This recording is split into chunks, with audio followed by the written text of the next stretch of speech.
தென்னாடுடைய சிவனே போற்றி.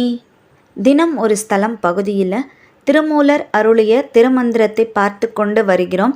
அந்த வரிசையில் இன்று 285ஆம் பாடல். திருச்சிற்றம்பலம். கண்டேன் கமழ்தரு கொன்றையினானடி, கண்டேன் கரியுரியான்தன் கழலினை, கண்டேன் கமல மலருறை வானடி, கண்டேன் கழலது என் அன்பினுள் யானே. திருச்சிற்றம்பலம்.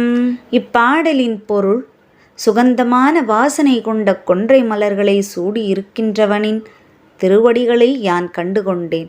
அறியாமையாகிய யானையை கதறும்படி பிளந்து அதன் தோலை உரித்து போர்வையாக தன்மேல் போர்த்தி கொண்டவனின் காதிலிருக்கும் அழகிய கழல்களை யான் கண்டுகொண்டேன். சகசிரதளத்தில் 1000 இதழ் கொண்ட தாமரை மலரின் மேல் வீற்றிருக்கும் இறைவனின் திருவடிகளை யான் கண்டுகொண்டேன்.